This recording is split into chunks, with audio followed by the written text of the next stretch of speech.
This episode is brought to you by Bulletproof Script Coverage, where screenwriters go to get their scripts read by top Hollywood professionals.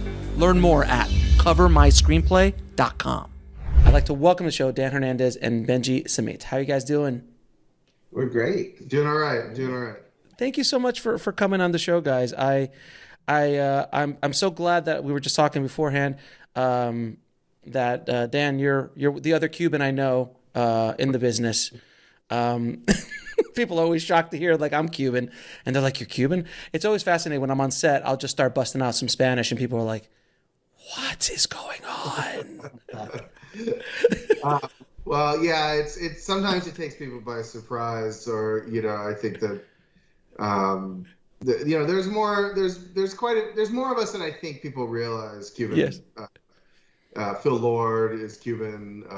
There's a bunch. Yeah, there's. So there's we're kind of we'll infiltrate slowly. That's our thing. Listen, yeah. No matter where you are in the world, there's always we're everywhere. Like I was in Germany, like a friend of mine was in Germany. It's like they just walked by. I was like, "Is that salsa music?" And like there was a full blown salsa club right in the middle of Berlin or something like that. So. We are everywhere. Infiltrating, I like that word, infiltrating the business little by little. So guys, first and foremost, how did you two meet and how did you guys get started in the business? Because you've been pretty much working together almost the entire time, right? Yeah, we went to college together. We met in college. We went to Brown in Rhode Island, and we started working on like plays and stuff and theater together, and yeah, I mean we've been together ever since. We graduated over 15 years ago now, and yeah, just keep writing together. Yeah, you can't seem to shake each other. I've tried to get rid of them, but I just can't. Yeah, I've tried many times. I actually didn't mean to wear this shirt today. I just dropped my daughter off at preschool and I just grabbed the first one, but this wasn't premeditated. But yeah, we did meet at Brown, and we just really quickly realized that we had a shared taste, I guess, for the things that we liked and the things that we didn't like. And I think so often having that taste is the first step toward a successful partnership. And so once we had that sort of foundation, it just, we started working on some theater things together. We started working on some writing projects together, and we just never stopped. We just kept going and going. So really since 2006. Yeah. So what was that thing that sparked it for each of you to be in this ridiculous business? I mean, to be in this business, I grew up in LA, so I've always been sort of surrounded by it and tangentially touching it. And, like my mom has written some things. My dad has worked in entertainment in various ways.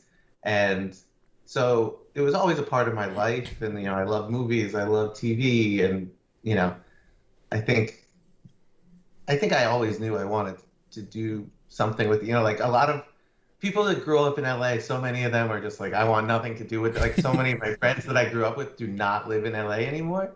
But I was just like, I love it here. I want to be here. I want to keep doing this. So, yeah, it was an easy decision for me.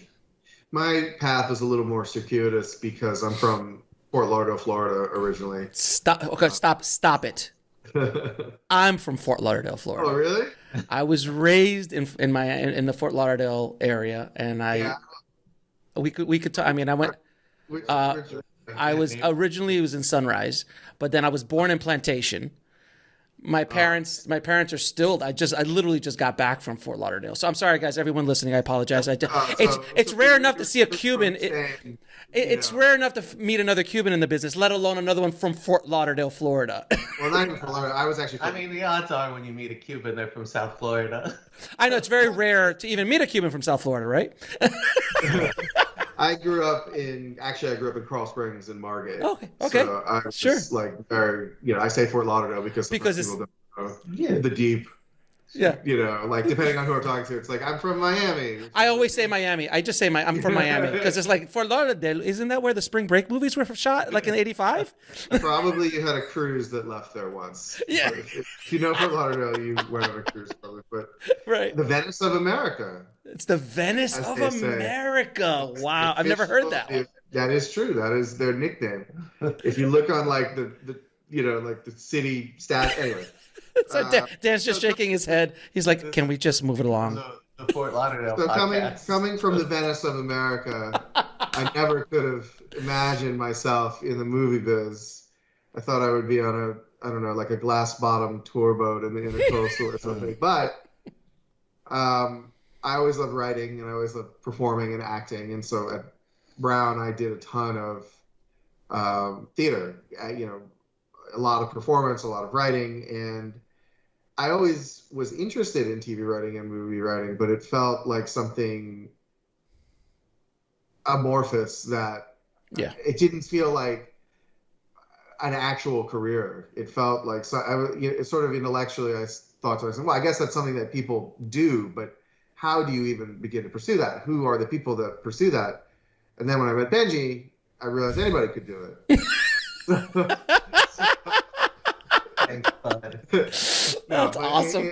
And honestly, it was actually meeting Benji and becoming best friends with him that changed the trajectory of my life, because for Benji, who was much more familiar with LA, because it's my hometown, like it's not the big scary place that it is for so many people. Right. Like, I could sort of break down for Dan and be like, no, just come to LA. Like we can crash at my mom's house, and we did, and we sure did. So meeting Benji, who had a more practical knowledge of like how do you even begin to pursue a profession of TV and movie writer, that really made me feel comfortable to give it a shot, and that was the beginning of that journey.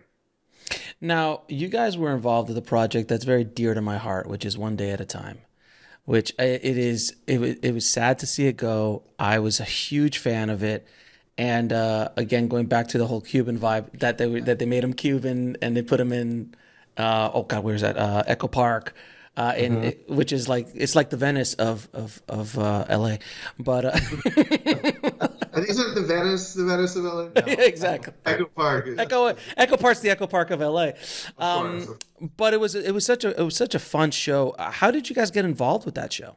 Yeah, so I mean, the showrunner of that show, co-showrunner, was Mike Royce, who great, talented writer, from, you know, for years and years and years, and our first job as staff writers was on another show that he ran, 1600 Penn, and so we hit it off with him. We had a great time working with him. That was an amazing show to work on. All the writers, like, it was just such a great writer's room for a first show.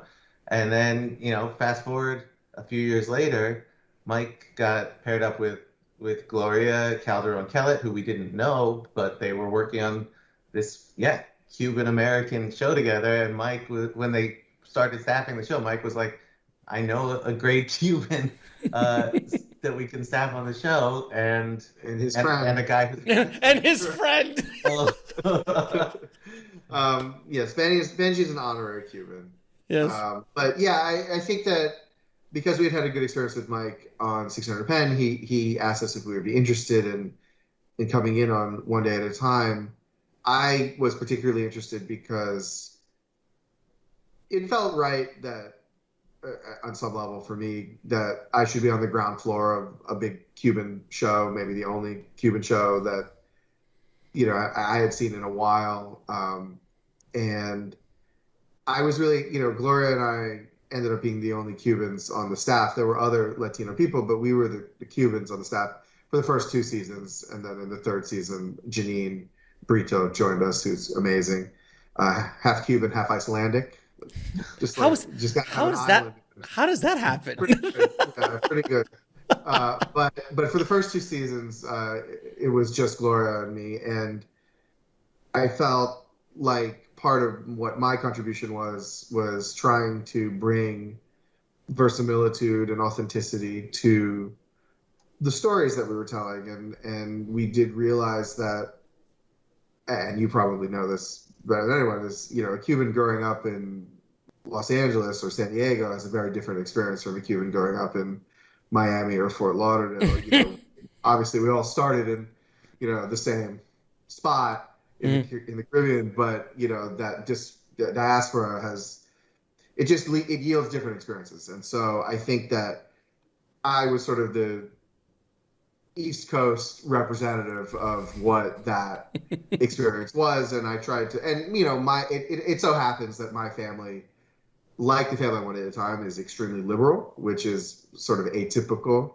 So I did feel like there was, but not all of them, but my direct family.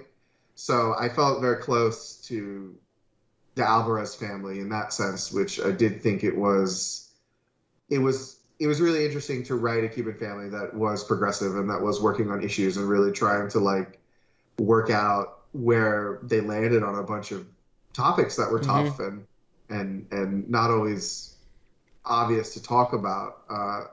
So I'm really proud of the work that we did on that show, and I was really happy. And of course, the opportunity to work with Norman Lear was a huge. What a gift that was. So there was something. I saw every episode, and I remember watching it. I'm like, my God, this is very much like a throwback to the '80s and '90s when they would do the deep episode, the episode that tackles something deep. Like you wouldn't see that with a lot of the current day. Even things in the last decade, you wouldn't see those kind of like tackling like racism and tackling like really tough things that shouldn't really be in a 30-minute comedy. But you guys did. How was it like doing? Like, how was it like trying to? Was that like in the beginning? Like you guys like, no, we're gonna do this old school. We're gonna tackle things that aren't being tackled. You know, I think partially it was, you know, when you have the show that's coming originally from the mind of Norman Lear, and you know he's still there for this new version, and like that was, I mean, for decades and decades and decades, like that was such an important part of his work on TV. Like he was responsible for so many amazing sitcoms that were more than just silly jokes and gags and things, like extremely funny, but you know, actually using the medium to, you know, try and give a lesson in something and try to do some good with what we're doing. And so that was sort of a guiding principle and ethos, and it was important for Mike and Gloria as well, and all of the writers to try and carry that legacy forward and sort of do a classic, you know, multicam sitcom with a live audience that really, you know, it was like putting on a play every week, honestly. And yeah, it was just a great experience. Yeah, using the template that Norman had established over the course of his illustrious career, and really trying to not shy away from that and not being worried that it would come off as old-fashioned or something. That was important to all of us to try to capture and to try to live up to what is the modern interpretation of that.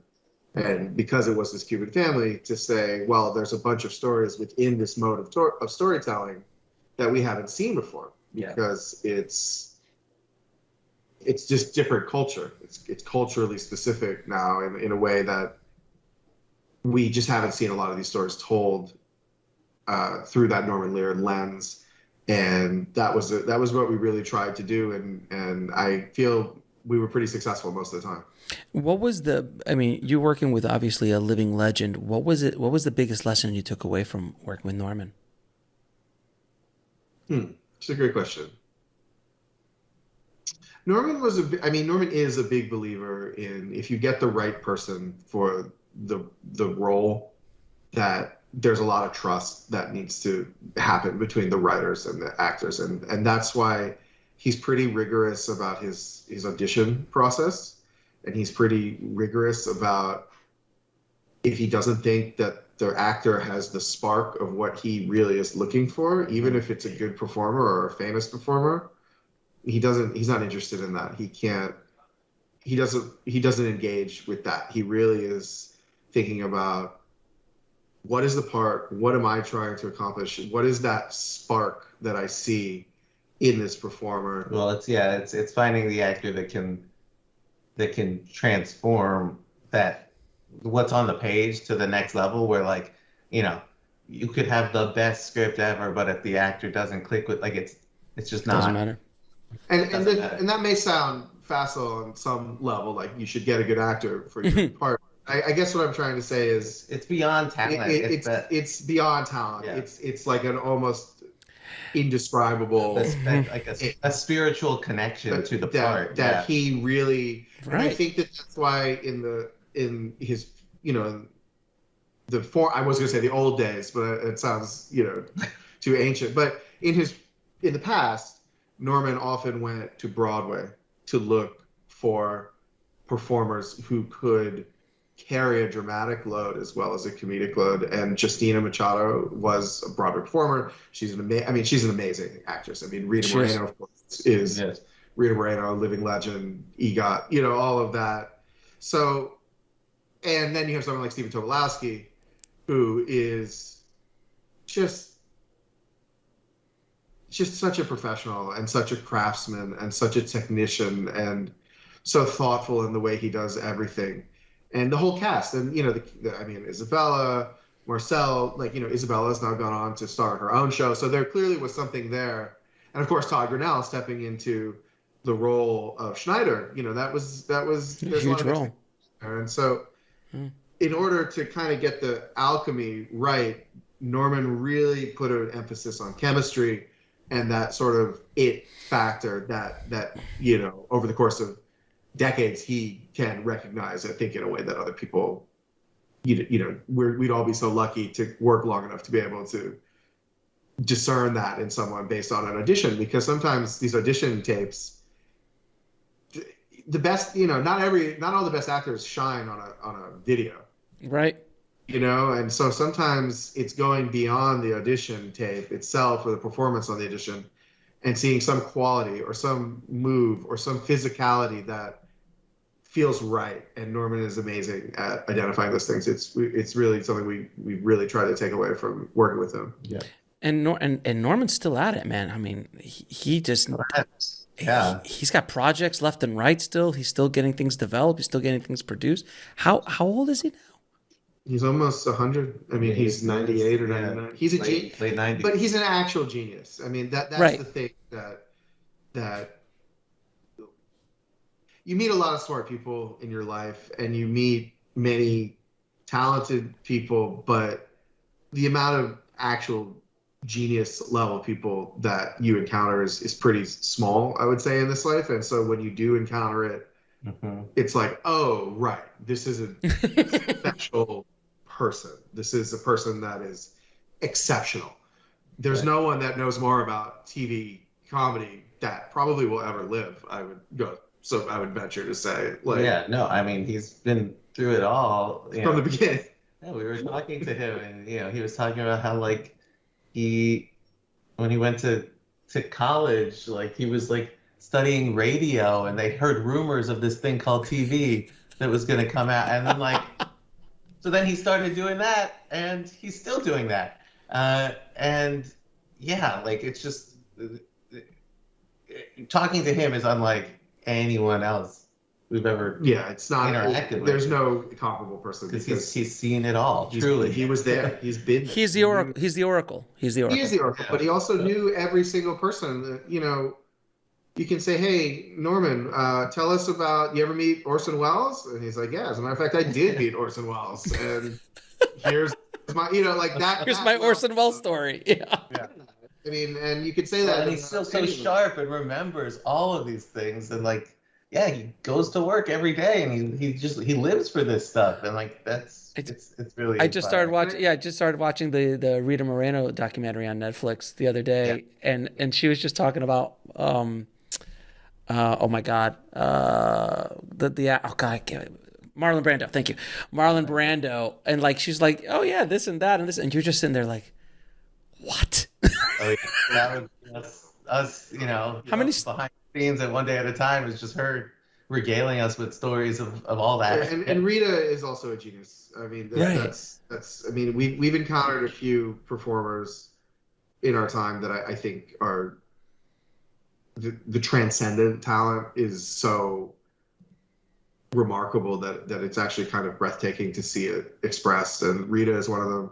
We were fortunate enough to work with Robin Williams briefly. Oh wow! And that even in the week or however many days it was that we worked with Robin, it was like, oh, that's why Robin Williams is Robin Williams, because what he's capable of doing is so beyond anything that we've ever seen. Even on a show that wasn't ultimately a hit, but that didn't change the watching his craftsmanship, watching the way he approached a scene, watching the way he even approached a take in between Yeah. So what Benji and I have tried to do throughout our career is try to take those lessons from these really, really talented people, genius level people, and take 15% of that as a lesson for ourselves and try to get that going forward and in our own work as best we can.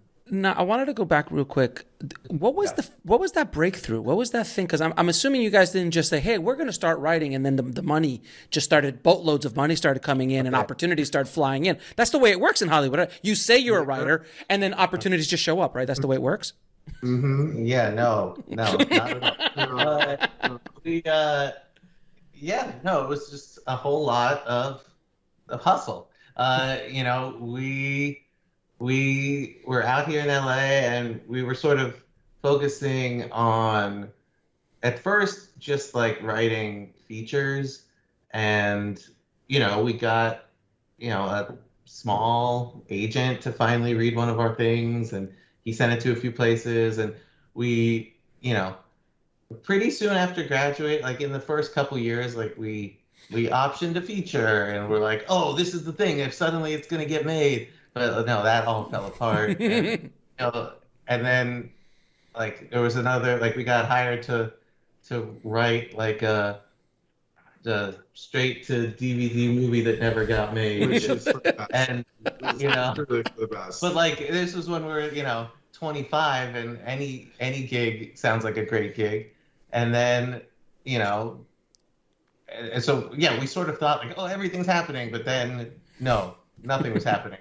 And so then we were like, well, let's keep doing movies, but let's also try doing TV, because that's this whole other side of the industry that we love that's here. So we started writing some pilots, and those started going around, and eventually we started getting some attention there. But again, like it wasn't Overnight. an overnight thing. Like even once we started getting to the point of like having showrunner meetings, like we weren't getting the jobs yet. Like we were suddenly at a place where like, oh yeah, we're doing showrunner meetings now, and that went on for a while. Like we met on dozens of shows, or like a dozen shows probably, before we got our first staff job on 1600 Penn. Yeah, I think that I think there were a couple of things going on. I think that we were fortunate to get a small agent when we first started out.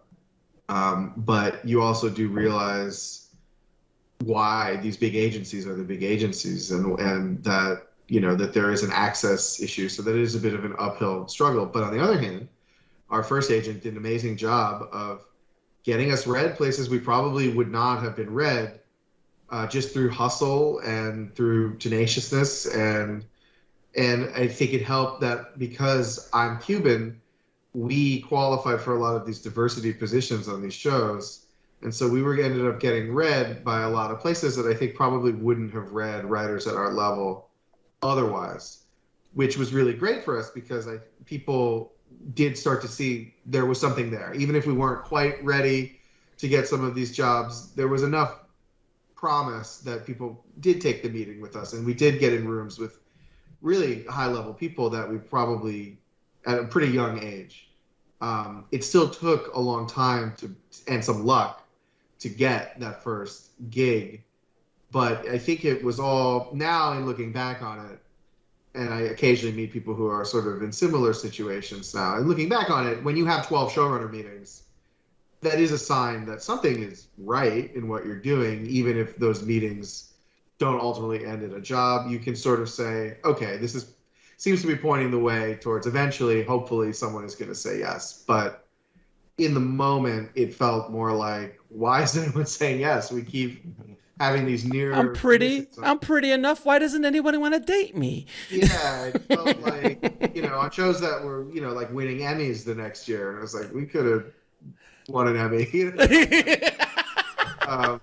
So it was disappointing at the time, but it forced us to continue to refine what we were doing. It could force us to, work harder on our material because we did feel like we were knocking on the door. And because we had made the rounds and all these people, where luck played a part is I went to high school with Josh Gad, the actor, and he is a friend, and he was very close. My wife went to the same high school, and she actually was closer with him. He was a senior when we were freshmen. So she was great friends with him. One of my best friends was great friends with him. And when we moved out here, we were able to connect, and we became friendly. And Josh said, this is before anything, Josh said, well, if I ever get a TV show, I want you guys to work on it. And we said, okay. Yeah, sure. Josh. Yeah, that'd be great. Sure. Yeah. And then he went to New York, and he did a show called Book of Mormon. And then he got nominated for Tony, which he should have won, in my opinion. And then he came back, and he had a show. And he was like, hey, guys, I want you to write for my show. So that wasn't – but even that wasn't – just that alone wouldn't have been enough. But like all of the other meetings that we had on other shows, it got us on the radar on the radar of the NBC executives that were in charge of 1600 Penn. They already knew who we were.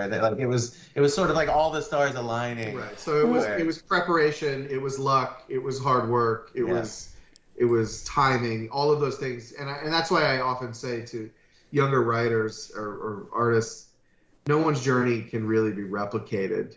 It's not possible. Because if you ask any writers hey, how did you get your big break? You're going to hear a crazy roundabout shaggy dog tale of, well, I knew a guy who did a thing, and then, I met a guy, or I was an assistant, and then I did, it's not, everyone is so different. Yeah. So right. That's how our story came about and how we got that first gig. Yeah, and for everyone listening, just because you knew Josh, that's no guarantee you would have gotten. If you guys were just working at In-N-Out and Josh said, hey, I want you guys to be a writer, that probably wouldn't have worked out. You guys... In fact, because we knew Josh, there was actually some hesitancy. Right. Other, like from the showrunner and the creator, like they didn't want necessarily to have like the actors' buddies like in the writer's room dictating what the actor should and shouldn't do. So like you're right. So we sort of it was kind of an uphill battle winning them over. And well, we learned a lesson, an important Hollywood lesson, which is that our agent at the time said, you're taking this meeting with the other creators of the show. It's just a formality. And what we learned is that anytime anyone tells you something it's just a formality, it means it is not a formality. It's teetering on the edge of disaster. And so I'm very... I have a spidey sense for that phrase now. Anytime someone tells me it's a formality or it's a layup, I'm like, oh, okay, that means. But I also think, like some of the failed showrunner meetings from when we were younger gave us the tools to know how to then handle that meeting, that formality meeting, where like some of the questions thrown at us, we actually were prepared for in a way that we weren't when we were 25. And so it's sort of like, looking back at it, it's like every moment of our journey, like helped. There was a reason that happened, and it's well, sometimes it is making a decision to learn something, so we would occasionally be at the beginning of these showrunner meetings where they would ask you a question like, what would you change about the show, or what's the worst part of the show? And I think the natural inclination, especially when you're young, is to equivocate and be like, no, it's fine, no, it's not. Nothing. Well, because you feel like you as like a baby writer, like how are you going to tell a showrunner how to like fix their show, or what the issues are? But like they don't want to hire a baby writer that just tells them that they're right. They want to hire someone who is going to give ideas to make the show better. Yeah. Right. And so after that happened a few times, we together made a decision that it was like, if anyone ever asks us a question like, what is the worst part of the show, or what would you change about the show, we're going to be completely honest the next time that this comes up. And it so happens that that question was one of the sort of major questions in the 1600 pen interview, and we just were honest, and ultimately it proved to be the thing that got us the job. So That's sometimes awesome. it is sort of discerning, okay, what is there a lesson to be taken here? What did we do wrong? But when Greg Daniels and Mike Schur ask you, like, hey, what's the worst part of Parks and Rec? And you're like, when you're 25, it's hard to be like, well, let me tell you, Greg Daniels and Mike Schur, here's what's, we just weren't there emotionally. And I think that if going through that experience really prepared us for the future and helped set the Now, one thing I'm always fascinated about is, because I've never been in a writer's room, because I've never done television in that way. How do you break an episode? Like, what is the process in the writer's room to breaking an episode? I mean, it varies between show to show, showrunner to showrunner, but I would say the sort of most common way that it's done is, we have big discussions. Those first few weeks of a writer's room is really just talking, like getting to know each other and our personal stories, personal stories that may relate to what the show is about, getting to know, just talking about who our characters are, this or that. And slowly through those discussions, episode ideas start to come up. We're like, oh yeah, it'd be funny if there was an episode where this happens, or, like one day at a time. The first episode we wrote is the one where she was on hold for the entire episode. Yeah, I remember that. We were talking about the VA, and it's like, oh, on hold, and it's like, it was just a moment of like, oh, it'd be funny to do an episode where she's on hold the whole time, and everyone's like, yeah, that sounds funny. Put it on the board. And so you sort of have like a list of ideas of episodes, and it's up to the showrunner then to be like, all right, now let's actually talk about that episode. And then it becomes more of a discussion of like, okay, well, what's going to happen in that episode? Start to arc it out in loose terms, and just with the group, slowly filling it out to the point where it's like you sort of have an idea, pretty much scene by scene, what the episode is, what the act breaks are, and at that point, the writer who's been assigned to do that episode actually goes off to start writing an outline. But much of the the breaking of the story just happens in a sort of natural way with the whole group.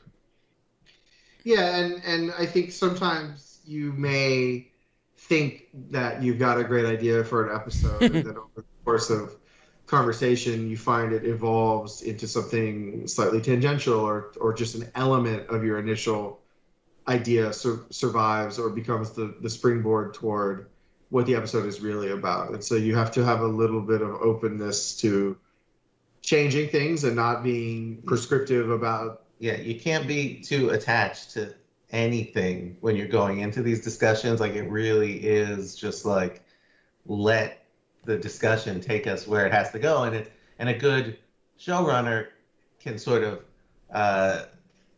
find that line of too freewheeling a discussion versus like keeping some sort of shape of like where we're going, not losing sight of the episode in sort of a whole freewheeling thing. And now that we're showrunners, you also have to be judicious in saying, this is really funny, but it doesn't sell out our characters, right? This is a really cool idea, but where do you go from there? Right. Are there enough actual story turn beats for it to sustain an entire episode, or is this really just like a gag?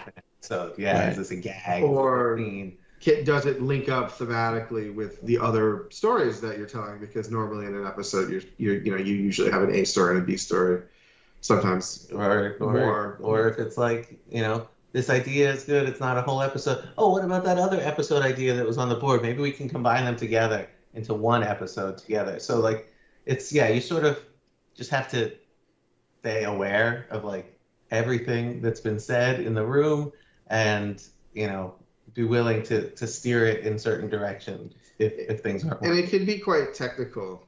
really. I mean, I think that maybe is something that people don't. It's hard to understand how technical it can be unless you're actually sitting in a room and seeing how the episodes are put together, because there are certain things that you need, the inciting incident, the act breaks need to be really strong, and all of the, that there is a formula, and you can mess with the formula, but basically the formula is the formula. And understanding sort of what is the bedrock of an episode of television that allows you to go off in different directions, or to do something different, or to subvert that expectation in a way that's unexpected. But the core of it really isn't that different than what Norman was doing, or what they were doing in Abbott and Costello or something. Like it really is. It's especially in comedy. It's comedy. The things that make people laugh have always been the same, and like you update it, you modernize it, but at the core, it's the same stuff. Right. You look at the Three Stooges. I still crack up. I mean, anytime someone gets smacked in the head with a wrench, and there's no actual bodily harm, right? It's funny. The banana slipping on a banana peel, funny. Farts, funny. I think there's just something innate in the human character that certain things amuse us. And I think also one thing that I find helpful, and maybe this is just the way that my brain works, is I couldn't tell you like the quadratic equation. I couldn't tell you the chemical bonds of sodium, but I can tell you what happened in a random episode of the Three Stooges, some bit that they did, or I can tell you some random line from an obscure movie and so a lot of times I'll say, we need a bit like this. We need a moment like Groucho singing "Hello, I Must Be Going." We need something that captures the spirit of those things. So it's almost, there's a shorthand that I think of, which is, okay, we need something that plays the role of this comedic moment, or this emotional moment, or an emotional moment within the craziness that really lands, I think, often. And I've referenced this before, but when Wayne and Garth in Wayne's World are lying on the top of Garth's car looking at the stars, and Garth is whistling the Star Trek tune, it's actually a really beautiful, quiet moment within the craziness of that story. But it's actually one of the most important moments of the movie, because you see their hopes and dreams of these guys. And it's not, there are jokes in it, but they're actually really speaking their truth in that moment. And so sometimes you say, okay, we need like a Wayne and Garth moment that's specific to our show, but captures the feeling and the spirit of, this person's speaking their truth. They're struggling for something that they probably aren't going to achieve, and we really want them to achieve it, even though it's unlikely. And so those are almost like the component parts that you then try to build it. I don't know if everybody does it that way, but that's on my brain. Yeah, which is really interesting, because I found that a lot of bad comedy doesn't understand that there has to be a human story underneath.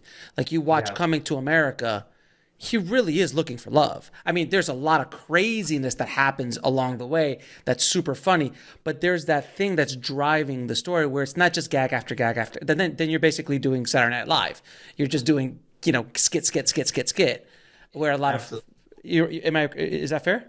Yeah, 100%. You need to have that core emotion that you can connect to as an audience member, or else you're just watching silly stuff, which can sometimes be funny, but to sustain you for a long period of time, especially like when you're going into a movie, like you can't last hours without having something to connect to emotionally. And I think it's something that I do think you refine over time. I think that the tendency for young comedy writers is to just focus on funny and gags and being as outrageous as possible. And there is value in that. But now, having done a lot of things and written a lot of things, it's much more clear that the things that sometimes it's seeing things that don't work and seeing things that do work really are illuminating. So the things that I feel that have been the most successful that we've written all have a core emotion that's very poignant or very moving or aspirational or whatever, that there is some real emotional stakes that is that just supports it allows you to be as crazy as you want to be because you care. If you don't care, then everything is just a wash. It's all at the same sort of volume. Right. Like you look at something like Borat, and Borat was obviously very like outrageous and went over. In my opinion, might have gone over the top a little bit too much some of those scenes, but there's still that emotional thing. There's the thing that's driving Borat. Like you feel for Borat when he's trying to kidnap Pamela Anderson as his wife. And there's so much emotion and depth to Sasha's performance as Borat that like amazing. If it was an actor that was not doing that, like people would turn it off in 5 minutes. They'd Absolutely. be like, "This is disgusting. This is terrible. This is stupid." But like, you can't help but care about this guy because everything he's so doing innocent. He's so is innocent. coming from an earnest place. Yes, and he's trying so hard, and there's a real emotional thing where you're just like, "Oh." Like, I get what he wants. I agree with him. I want him to get that. He's just going about it in the wrong way. Like, he's not just like doing this stuff just to provoke reactions from people. Real emotion forgives a lot of bad behavior, and that's, I think, been true of comedy from, time immemorial. But I mean, even something like, there's another version of it, which is like Kenny Powers on Eastbound and Down, where he's doing really bad things. He's saying really bad things, but because Danny McBride as a performer, he's just like an open wound. He's just it's so obvious that he's emotionally fragile and broken that you see the genesis of all of the pain and all of the behaviors that are generating out of this person that is doing all this bad stuff, but you, on some level, you're like, oh, but he's not a bad person, really. He's just so insecure and so traumatized by whatever is in his past that he is now expressing it in this way that is, of course, inappropriate and very funny. But there, not every performer has that thing, and writing can help with that sometimes. But there are certain special performers who you're kind of just on their side, even when they're doing bad stuff. And so often it's because they give you a glimpse into an interiority that humanity. Humanity that is there, even if they couldn't express it as a character themselves. You see it, you recognize it for what it is, which is vulnerability, which is pain, which is humiliation, which is whatever. And those are really powerful emotions. And there always will be. No, they're visceral emotions. If you were to read a lot of the like Danny McBride, Kenny Powers, like that, those lines on paper, if you're just reading the script, you're like, I don't know about this character, like I don't. Right. But then you see a performer who can translate it to the next level, and it is an interesting thing. When we talk to writers that are still trying to find success, is like you can't always write, even though you can't always write that character. Like, it sometimes it takes an actor to make that happen. And so like, even if you see in your head or you feel like, like, I know in my head that when an actor does it this way, you'll see the emotion behind these lines, but like, these are the lines. But if it's like a spec script that is just like going out to the like, people cannot read it the way with the delivery that's necessarily in your head. And so, it is a complicated thing where like sometimes people are like, well, how come I can't write like that in my script? And then like this one went on to be successful, but there's all these rules of what I can write. It's like, you just sort of have to, like, there are different rules for different stages of writing. And when you're first starting out, like, you need to write something that a wide audience is able to read it and see what you're trying to do And on paper. And that doesn't necessarily mean you have to pander. It just means that it has to be written clearly. Right. I suspect that if you read the script of Eternal Sunshine of the Spotless Mind, you would be like, this is amazing. It's brilliant, even though it's really weird. But I think the reason you might feel that way on the page is because it's very clear what's happening. Happening is super articulated. It's super explained. You get it. It is illustrated. And the emotion that it's dealing with is universal to almost every single person has experienced that exact emotion. And so that's not to say, so that's an example of it. It is super specific, and obviously it's in his brilliant voice, Charlie Kaufman, but what he's actually writing about, was actually expressing, is something that anybody could understand. I wish I could just forget about this person. Right. And it's so visceral and it's so human that it does so much work for you, because you don't have to go far afield to imagine what that feels like. And so it sells so much of the idiosyncratic things about that movie. And then, obviously you see it performed and it's even better. Yeah. Right. And that movie is so crazy that if it didn't have that connection, that emotional thread that we could all connect to quickly, you'd be lost. Because it's a hard movie it is a hard movie to follow, but it isn't a hard movie to follow at the same time. But if you didn't have that, you would literally be lost.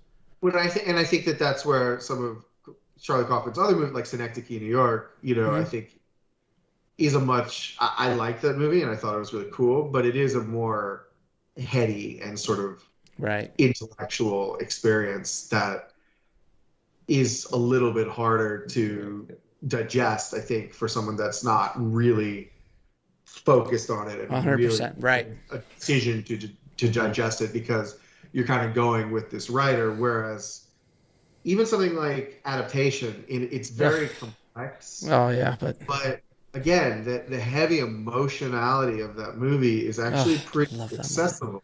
Love that movie. And it's really well articulated. And so that's what I think Benji means, which is like, if you are going to write something really weird, you have to let people in. Find the way that people are let in by that piece of material, and it'll really shine, I think. Yeah. So, which brings me to Pokémon Detective Pikachu. Brilliant title.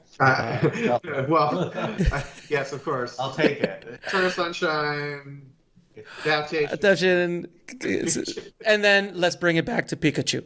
No, so when I first, I think to Eternal Sunshine that has Pokemon in it would be. That's true. It is. That's true. It is. It is the Wow. Eternal Sunshine of the Pokemon universe. There's no question. Yeah, absolutely. Absolutely no question. That was our guiding principle. So, did you guys? Was that an original spec? Were you guys brought in on that? How did you guys get involved with that project? So that's one where we had actually worked with the producers on a different movie like a year or so prior, and it's one of those things where it's the movie we were doing before was a great movie. We were really excited about it. One of my favorite scripts that we've written. It seemed like, oh, this is going to get produced. It was gearing up. We were talking casting, and then we get a call one day like, oh, actually, the producers are leaving for another studio, so all their projects are dying, this one included. So it was like another one. It was the biggest disappointment of our career, and it felt like a huge failure. But when we look back now, it's like, oh no, that was a key turning point for us, because we wrote this script with these producers. They loved working with us. It was a great process, and then they took a job for another studio. Like, okay, there's a good opportunity for them. Like, you can't blame them for that. And it's unfortunate that the project died, but they liked us and they wanted to work with us again. And so a year later, when suddenly they're developing Detective Pikachu, we're now on the list of writers that they want to bring in. They're sort of like, who are the biggest nerds we know? And that was that. So the actual concept of Detective Pikachu, it was actually a video game. It was, at the time we wrote the movie, the Detective Pikachu game was only available in Japan on the Nintendo DS. So like it wasn't even in English. We had like a rough translation of the game script. Yeah. But yeah, like they brought us in because we're nerds who knew about Pokemon. And yeah, you know. Yeah, I think that what was helpful for us is we were maybe a little bit too old to be in the full craze of the first generation of Pokemon. We were in high school. We were in high school when it first but came out. We were also young enough to be totally familiar with it and to play the games and to have opinions about the world, to have Pokemon that we like, to be pretty familiar with at least the first few generations of Pokemon. Now there's multiple generations, like 1,000 Pokemon. So if you meet a little kid, they can rattle off every single one. That took a little bit of training up for us. Sure. But at least for the original few generations, we knew them pretty well and we were familiar with them. And so I think that one advantage that we had going into that project is we had opinions. You said, no, we should use this Pokemon because he's funny, or this Pokemon has more of a cinematic personality, as opposed to one that maybe is cooler in design or in principle, but doesn't really have a defined voice that is going to translate to a movie. Was the meme guy original Pokemon? The mime, is that an original? So Mr. Mime is a Pokemon, not a very popular Pokemon, actually. Shocking. Because he's weird and creepy and sort of atypical of the other Pokemon, but the things that made him kind of weird and unpopular actually were exactly the things that we needed for the movie, because Mr. Mime had a way of expressing himself that some of the other Pokemon didn't. You could actually have a human conversation with Mr. Mime as opposed to... But also it was, there was an element of like choosing which Pokemon were the most cinematic, like ones that we could build movie scenes around. Right. When we're telling a noir detective story, you're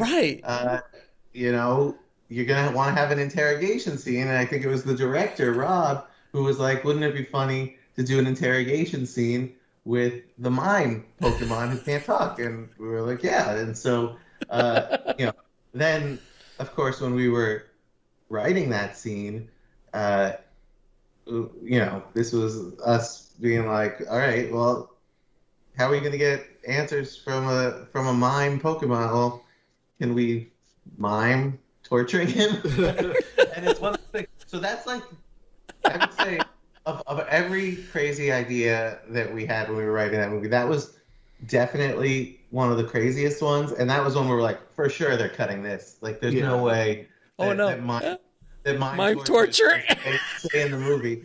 And not only did it stay in, it was like the trailer moment. It was the trailer. We were pretty surprised. We were like, wow, that made it all the way through every draft. So I think that was an example of just having some familiarity, having an approach into this world that is, obviously very popular, but for people that didn't grow up with it or who aren't kids, it's how do you let those people in on this world as well, and how do you make it equally satisfying for hardcore fans, but also my mom, newbies. who has no idea. The other challenge with that was like, we had to make it satisfying for random people and the general public who didn't know anything about Pokemon, but making it satisfying for Pokemon fans was also nerve-wracking because this was a different kind of Pokemon. So, like, when we set out to write it, like, the Pokemon company was, pretty clear, like, in this world of Rhyme City, like, there's no trainers, there's no battles, there's no Pokeballs, sort of like all of the defining characteristics of what makes a Pokemon story. So like when they were like, okay, so do Pokemon but with no Pokeballs, and it's just like, it's almost like it's doing Star Wars with no Force, no no lightsabers, no lightsabers, none of that, no Jedi, just like. So you're kind of going, And so, What do we do here? So it was a little scary when we first Yeah. sat down and we're like, do the fans actually want this? Would they like? So many of them probably just want to see the classic Pokemon story of Ash like told in a movie. Like, Right. what is this different kind of movie that we can tell? But it actually, as we were writing it, it became kind of freeing that we didn't have to, rely on decades worth of backstory and worry about like, well, if we convey this character this way, it'll make people angry. Like the normal problems of adaptation didn't really apply because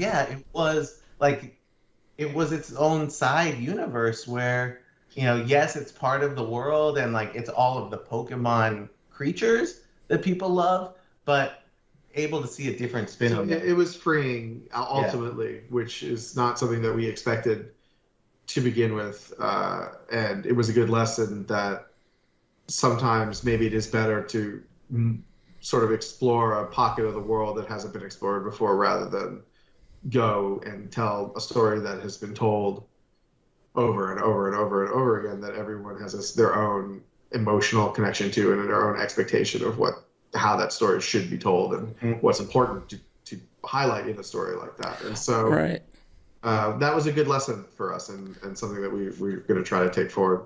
Yeah, it's kind of like, seeing the origin story of Spider-Man. I'm like, guys, we all know how Spider-Man was created. We all know how Batman was created. We don't need this anymore. Let's move it along. Which I think is one of the reasons why Spider-Verse was such a revelation is because let's get weird. Let's explore Spider-Ham. Let's get Spider-Ham in there. And I think that's what felt so, I mean, in addition to the visuals, which are stunning, but just from a story point of view, it was didn't feel the need to tell that story again. It really was able to range far afield from where any other Spider-Man story had gone before. And I think that's what made it feel so fresh. That's what made it feel so funny. To have serious Spider-Man next to Spider-Ham, it seems like it shouldn't work, but within the conceit of that film, it's perfect. It works brilliantly. It was brilliant. So that's a good example of, okay, let's tell a different kind of Spider-Man story. And I think that's a good challenge for anyone setting out to adapt, something that is a pre-existing piece of material or characters that we're familiar with, even if it's not IP per se, like Pokemon, Star Wars, whatever, but even if it's the Green Knight, something that has existed for centuries. How do you tell that story in a way that is modern, that is fresh? And those are the stories that that there's something about the story that works to begin with because it's still with us after hundreds of years in some of these cases. Robin Hood. Mm-hmm. So now it's okay. What do we do with this thing? How do we explore something that hasn't been explored before? And those are exciting moments as a screenwriter, I think. Now, did you work with Ryan Reynolds? Was he involved at all in the writing process at all? Because I know he was in Deadpool a whole bunch. Yeah, so he, at the stage where we were writing at the very beginning, he wasn't involved. Like we weren't even writing for his voice. Like we were just sort of creating this character and writing the movie. And, it was after they had that final script and they brought him on board. Like, yeah, I mean, I think, Ryan goes into the recording booth and he's so brilliantly funny that good. Lines change. So like, we're watching the movie and we're like, we didn't write that joke, but I love it. So I think that when you work with Ryan and someone who is so quick and so funny and has a great writing voice himself, he's able to come up with this material that really works for himself. And not every actor is able to do that, as you can imagine. But he's able to say, I'm going to try this, or I'm going to try some. Yeah, I don't know. It just he knows what works for him, and the kind of things that he thinks are funny, which so happens that most people just dig it. And so we were really fortunate. Made us look good a lot of the time when he would say something really funny, and we're like, we didn't write that, but we'll take credit. I'm happy to take credit. But I think, you know, the part that I am proud about is that we wrote a character that he really liked and that he felt like he could, the foundation was there so that he could then run with it and do his thing, which is what you want. And coming from the world of TV where everything is collaborative, like we don't have that sort of same preciousness that maybe other feature writers might have of like, that's not the exact word I had. We're like, you know, on One Day at a Time or any other sitcom we've written on, like we've got jokes in every episode, not just the ones with our names on them. And, you know, the ones with our names on them, you know, everyone else from the writing staff has jokes in there too. It's like, it is a collaborative thing. And we like that. It's been useful to have that foundation in writing movies because you just have to be flexible and you have to not be like, no, it's gotta be like, especially these big sort of IP driven movies. Like there are a lot of cooks in the kitchen for that. Like that's just the nature of huge like, IP. You know, these are corporate owned properties. Like they're bigger than just you, the writer of the movie. So you know, how do you navigate within that? How do you try to make everybody feel confident that you know what you're doing and that you have an opinion? You know, I think it's easy sometimes in those situations to say whatever you guys want, but sometimes it's actually more beneficial to a project as the writer to say, well, hold on, let's slow down for a second. Here's why we decided to do it this way. And to have a really good thought out reason. And sometimes people go, oh, you know what, you're right. Or, oh, you're right. I didn't think about it that way. And so these big projects gain a momentum of their own. And sometimes it's hard to see the forest for the trees. But we were fortunate that Pokemon ended up turning out as good as it did because we love it. And then you also jumped on another big property, which was Addams Family, which is a huge, you know, like it's been around forever, and so many people know. I mean, everyone knows the song, everybody knows the characters. By the way, my daughter's obsessed with Addams Family right now. Like they're obsessed with it. And I told them, like, you know, there's live action movies. Just like they're like, what? They're like, there's live action? I'm like, yes, we'll get to live actions as well. How do you, that property, those stories, I mean, have been told again and again and told well in other films. I had Barry Sonnenfeld on the show a while ago, and we talked about, like... Yeah, he knows. How he had to deal with Addams Family, the first one. So how did you guys approach, you know, telling the story of the second animated version? Well, I think that similarly to Pokemon, you know, we had a real sense of these characters. Sure. And I think that in the case of the Addams Family, and a deep affection and love for those characters, and I think because of those live action movies, and then going back and watching the old shows and reading the old strips even. But I think that when you have characters like the Addams Family, unlike a Pikachu, whose personality can only be so defined, right? The Addams Family, each of them is extremely defined, and have been for decades. Mm-hmm. Yeah, so it made the writing, like, it's rare to it's a structured starting a script where you instantly on day one know exactly the voice of every one of your characters and like what kind of jokes they would say, or like what's a good Gomez joke, what's a good Morticia joke. We didn't have to create any of that. Like that is set in stone. We know people know and love these characters. We just have to do justice to those voices. Right. So I think that, you know, the Addams Family 2 and the animated series is a little bit different than the live action because I think they are aimed more at kids. So it's then saying, okay, well, what's a story that honors the Addams Family tradition and isn't pandering and isn't dumbing down, but also is something that is emotionally accessible to younger people that they can really hook into and understand. And so then the question becomes, okay, yes, it's great that these characters are so defined, but we've also seen them in a lot of different circumstances over the years. And so it's like, what's left that we haven't seen them do a million times before, or that we haven't explored fully? In this case, one of the premises of the movie is Wednesday actually a member of an Addams family by blood, by birth, or not? And that was and so it then became a question of, well, what makes an Adams? What is an Adams? What is it? Is That's it a cool. physical thing? Is it a birth thing? Is it an attitude thing? Is it nature? Is it nurture? Both of which I think the Adams family would not like. So that was the genesis of where that story idea came from. And then, like Benji said, the characters are so defined.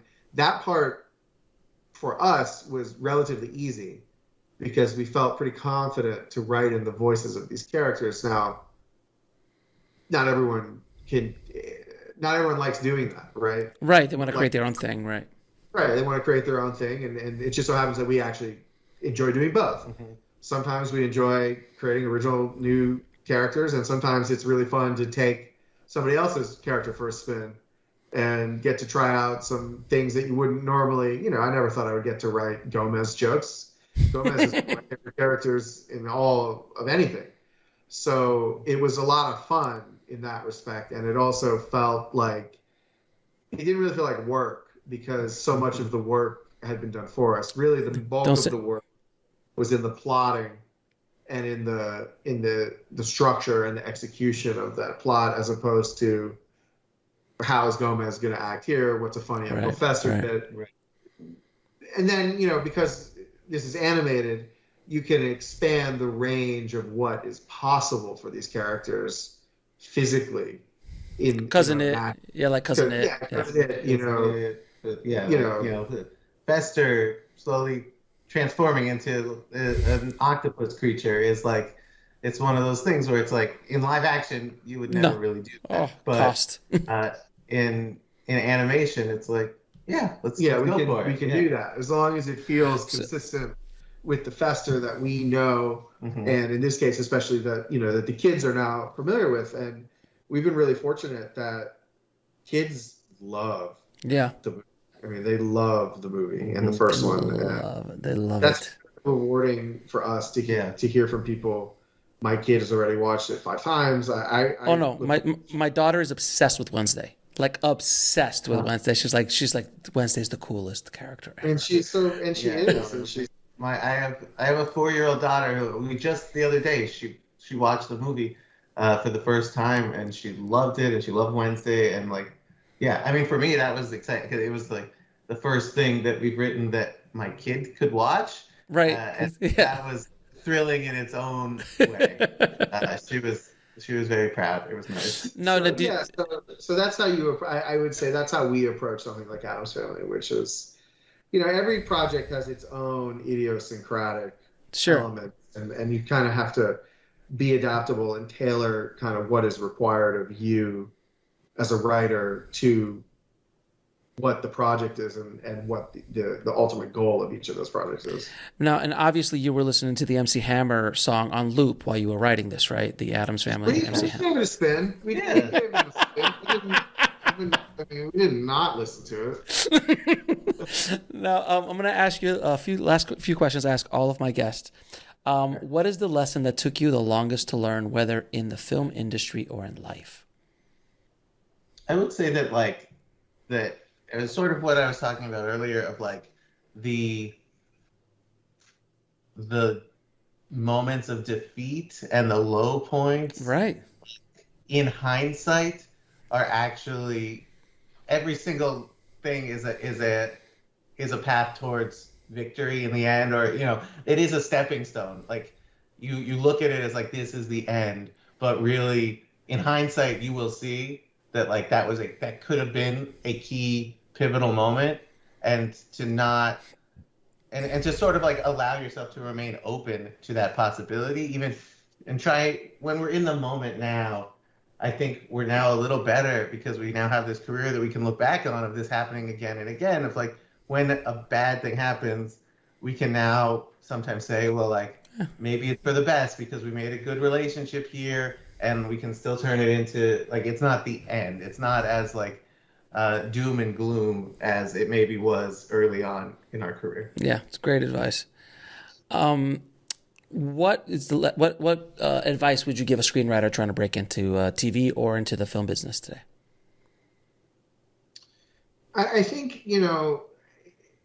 like I said, there isn't one path that is the path. So you should disabuse yourself of the idea that you can replicate anyone's journey, or that what you're doing is the way you have to do things, or the way someone else did it. It's just not true. I think that the part of it that will always remain true is having something that a piece of material that you can share with people, where you reach a point where you can say, if someone doesn't like this, I'm okay with that, because I feel like I executed what I wanted to execute the best I could possibly execute it, knowing 50% or more of people who read anything that you write, including us, will just not like it for whatever reason. So you have to get comfortable with rejection. You have to get comfortable with judgment of things, sometimes that are very personal to you. But my opinion is that if you write material that really is unique to your point of view, whether that is a personal, ethnic point of view, cultural, societal, class, whatever, some amazing experience that you had, some point of view or philosophy that you have that is unique, like Larry David, certainly has a view. Right? So when you can do something, when what you have written really is a calling card into the shorthand of your being and your personality and the way that you look at things, that's the material that inevitably is noticed and is passed around and is well received. And so don't chase trends, don't chase things that you think that you ought to do. I mean, look at Fleabag, right? Like that was a play that she wrote, but it would be hard to say, okay, I'm going to write a Fleabag now. That's not.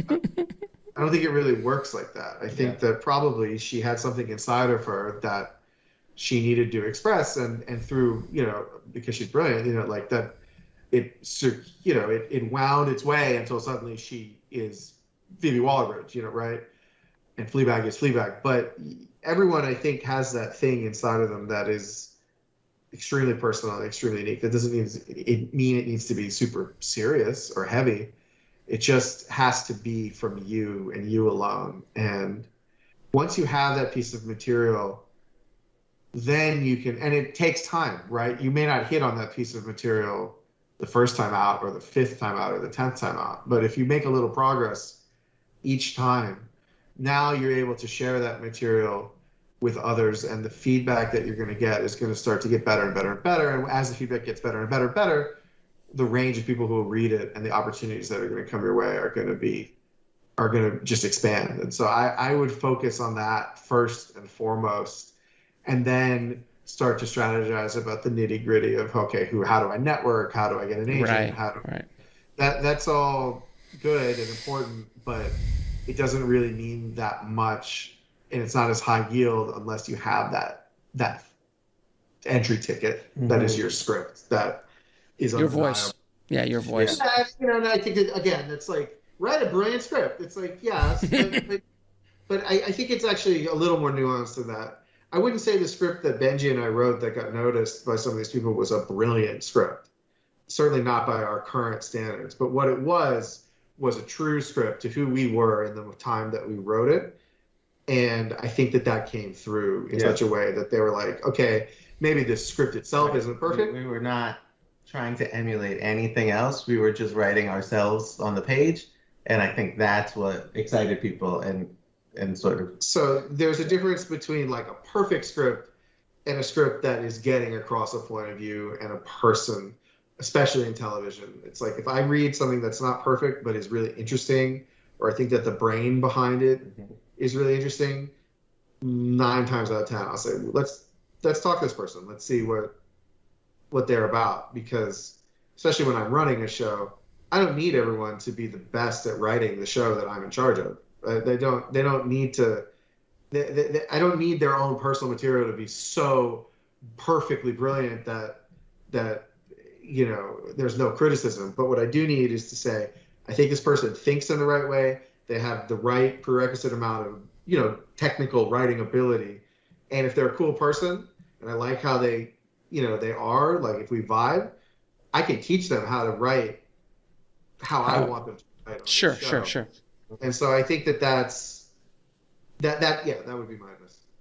And last question, kind of like rapid fire: 3 screenplays that every screenwriter should read, or 3 pilots that every screenwriter should read. If you're a dramatic writer, you should read the pilot of The Shield. Yep.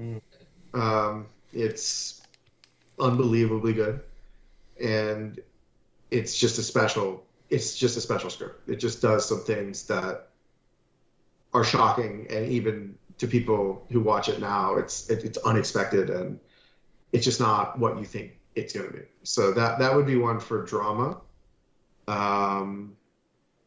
You have one. One for comedy. For comedy. Trying to think of the pilot of. I mean, I'm just thinking of scripts that I think are brilliant. You may be surprised. The pilot of Glee is exceptional. It's nearly flawless, actually. Just in the way that it uses voiceover and the way that it uses the integration of the songs, and the characters are clearly defined, and a lot of characters in a period of time. It's very funny. It's really funny. Yeah. In many ways, the high watermark of that show, it's for me at least, it's really damn good. So that's a pilot that jumps out at me as a really something to study and to like just dig into what makes this thing work. And then as a movie, you really can't go wrong with Wayne's World. It's really, really, really special. Yes, there are amazing performers at the heart of it, but if you really strip it down to its basic components, it is an underdog story that is perfectly articulated, and every step of the way feels truthful, and it feels real and the stakes, while in the wider sense of the world are pretty low, to them it means everything. And sometimes that's a pretty hard mark to hit, which is like, they're going to lose their public access show. You know? That's their world. That's everything they have. But for Wayne and Garth, that is the world. Yeah. That's their world. That is the one area in which they feel special. Right. The one area in which they are anything. Coming from Aurora, coming from this town where there's not much in front of them. But what they do have is Wayne's World. And when you try to take that away from them, it is an existential crisis. And you do understand, like, what are Wayne and Garth without Wayne's World? And so there's a lot to really study. And there's all kinds of craziness in the movie, but the core emotions, the friendship at the heart of that movie, the idea of small town, the idea of having a dream, all of it is in that screenplay. And I just think it's remarkably good. Well, guys, thank you so much for your time, and thank you for being on the show. It has been an absolute pleasure talking to you. Thank you for making Addams Family. Thank you for making Detective Pikachu. My daughters are very happy about that. Continued success to both of you guys, and keep doing what you're doing, guys. We appreciate you. Well, thank you so much. We really appreciate it. It was fun talking to you. Really appreciate it.